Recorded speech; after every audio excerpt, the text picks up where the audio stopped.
The stake went through his heart, but he smiled. Father Dimitri's hands trembled as he gripped the wooden cross. The monastery's ancient stones seemed to whisper warnings in the flickering candlelight. He'd spent 30 years collecting vampire folklore across Eastern Europe, but tonight, an old woman from Wallachia had brought him something that made his blood run cold. "Father," she wheezed, clutching a leather-bound journal. "This belonged to my great-grandmother. She served in Vlad Dracula's court." Her eyes darted to the shadows. Before he became something else. The journal's pages crackled like autumn leaves. The first entry was dated 1476, just months before Vlad the Impaler's supposed death. But as Dimitri read, he realized the truth was far stranger than any legend. "The prince grows pale," the serving girl had written. "He takes no food, only wine that tastes of copper. The prisoners he impales, they do not die quickly anymore. They whisper to him in languages older than memory." Dimitri's throat tightened. Every scholar knew Vlad's reputation for cruelty, but this suggested something deeper.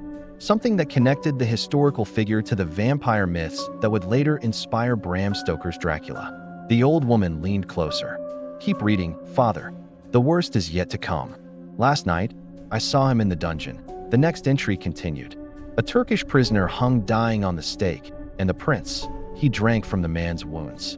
When he noticed me watching, his eyes glowed red as embers. 'Child,' he said, 'you have witnessed the birth of something eternal. Tell me, what is the difference between a monster and a king?' The question hung in the air like smoke. Dimitri understood why this story had survived centuries in whispered tales. Vlad wasn't just cruel. He was transforming into something inhuman. The folklore wasn't born from imagination. It was born from witness. 'My ancestor wrote more,' the woman said. About the night, everything changed. Dimitri's hands shook as he turned the page.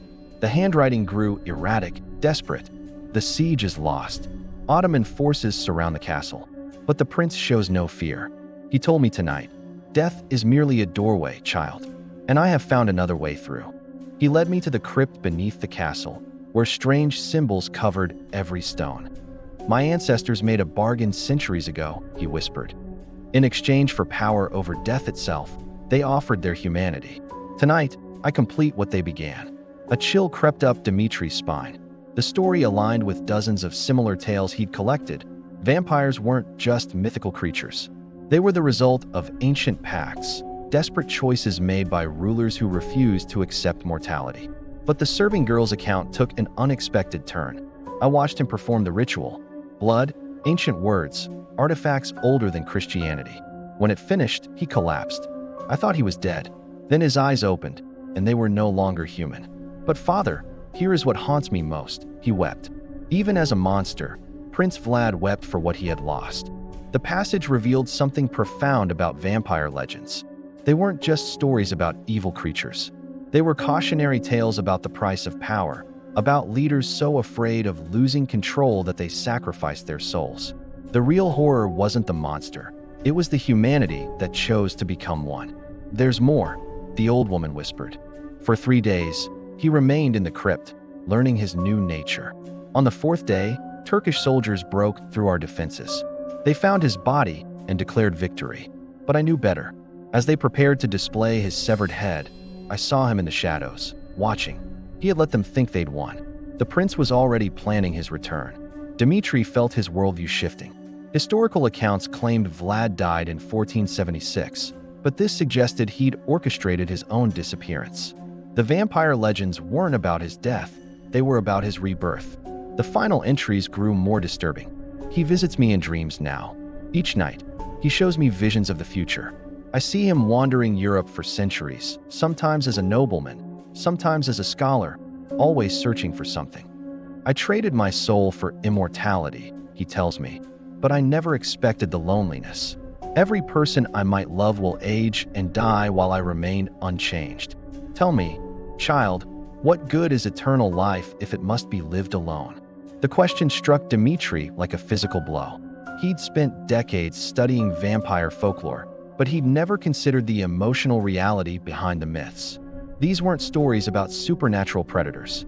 They were stories about isolation, about the terrible weight of outliving everyone you care about. But the serving girl's final entry changed everything. Last night, He came to me not in dreams, but in flesh. I need you to do something, he said. I need you to write down my story. Not the legend they'll create about me, but the truth. Future generations must understand. The monster they'll call Dracula was once a man who loved his people so much he damned himself to protect them. He gave me a silver pendant. When the time comes, someone will need this. Someone who understands that even monsters can seek redemption. Dimitri looked up at the old woman.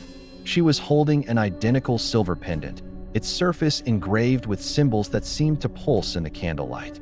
My family has guarded this secret for 5 centuries, she said. But yesterday, something changed. I had a dream. He's coming back, Father. The Blood Prince is finally ready to break his curse. And he needs someone who understands both faith and folklore to help him. The monastery's bells began to chime midnight. As their echoes faded, Dimitri heard something that made his blood freeze. Footsteps on the stone stairs. Slow, deliberate, ancient. Father, a voice called from the darkness below. It carried the weight of centuries, the exhaustion of eternal loneliness. I believe you have something that belongs to me. The old woman gripped his arm.